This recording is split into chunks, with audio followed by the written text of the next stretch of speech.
There wasn't enough time Yeah. to be afraid to consciously think of that. I think my training just kicked in, and I knew I was in a bad situation, and we just had to end the situation. At that point, I got out of my car, brought my rifle out, and I yelled commands such as, "Show me your hands." I could see that the driver's side window was down. And so I yelled a command for him to put his hands out the window. And at that point, he leaned out of the window and started firing at me. So I ducked down behind my door, and one of his first shots hit my spotlight, which sprayed glass into my eyes and all over me. It was a rapid level of fire. It wasn't a one shot or two shot type of situation. He was shooting quite rapidly at me. I came back up and attempted to fire my gun. It had some type of malfunction. I'm still not sure what the malfunction was, but it didn't fire. So I went back down behind the door and did what's called a tap rack, which is a malfunction clearance drill, which we train on, and came back up, fired a couple of shots. At that point, he was still firing at me. So I went around to the back passenger side of my vehicle, where I would have a better position of cover, but also, so the cars driving by, he would be shooting more off to the side of the road and less likely to hit them. And at that point, I returned fire numerous shots. And then I paused and waited. At one point, I saw his rear brake lights flash, so I fired a couple more shots at that point. And then I just waited for my additional cover officers to arrive. Okay. So yeah, when you moved positions, you were thinking about the drivers and the commuters that were passing by. Is that right? Yes. Okay. And I mean, do you think that anybody was in any danger, any of the passersby at the time? I think they all were in danger, as well as I could hear there was numerous cars behind me that had stopped, including the Volvo driven by Derik, who was one of our witnesses. And I could hear them behind me. Somebody was yelling for the other people in the cars to stay in your car, stay in your car. So I was aware that they were behind me. Yeah, that's incredible. Had you ever been in that sort of situation before? No. Yeah. No.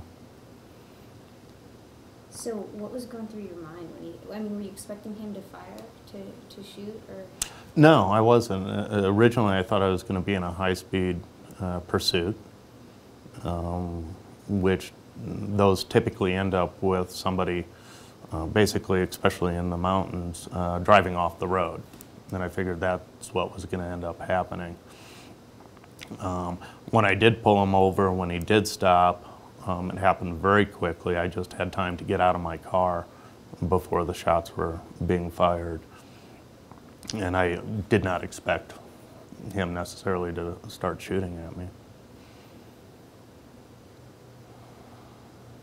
Yeah, and so glass actually went in your eye, right? Yes. Yeah, and I mean, did that make it more difficult to do what you were doing, or did it not really faze you? At the end of it, after the shooting had stopped, that's when I really could feel it, and both eyes were tearing up pretty badly, and I was having difficulty in focusing my vision at that point.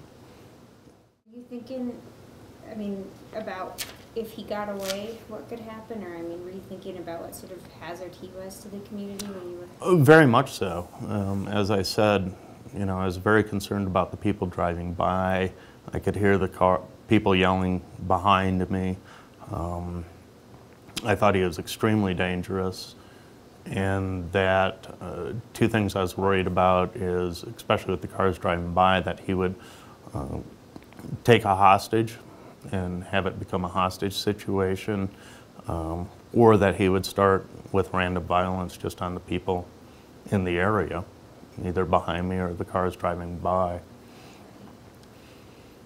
And I also felt that had he escaped, there was numerous opportunities for him to commit more violence. So after the scene sort of ended, and you knew right away that he was dead, is that right? Or did you go over to him, or how did that all sort of happen? As my additional cover officers arrived, the first one was Larry Johns with Netherland Police Department. He was the first arrival. I yelled at him just to keep the guns on him, pointed in his direction. I did not know the suspect's condition at that point, whether he was dead alive or reloading or getting ready to do something. So we just kept guns on him until two other deputies arrived. As they came up, they said, let's go. Deputy Gary Robinson said something to the effect of, let's go forward to see what the condition. At that point, I told him that I couldn't see because my eyes were hurting too much and were very teared up. He and another deputy then went up to the car. I moved from the rear of my car up to and took a knee by my front wheel as they moved forward in case that I had to continue shooting at that point. They went up to the car, and I heard one of them say that he's dead. When you found out that he was dead, is it more of a relief, or? At that point, it was more of a relief that, not that he was dead, but that the gun battle was over. How did you feel afterwards? I mean, not just the day even, but, you know, as time passed, sort of. It's hard to say. You know, the emotions kind of are more of a roller coaster than a certain feeling.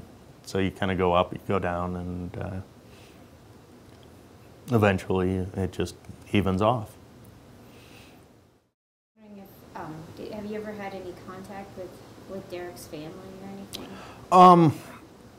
Actually, through the department, I've had what we call it third-party contact with his family. They were concerned about me, and I sent back the message through our detective commander that I feel very sorry for their family and tried to express my condolences to them. Know Brian Mann?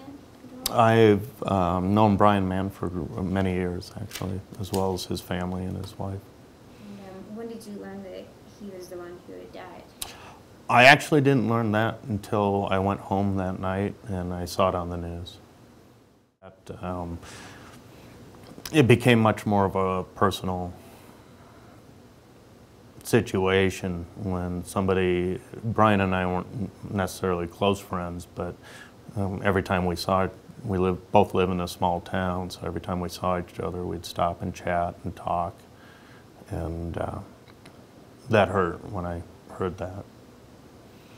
And I also know his family, so my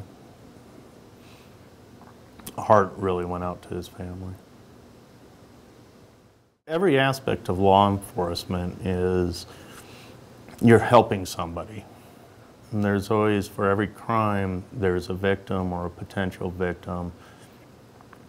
And when people call 911, they have a need. And it's nice to be able to help those people.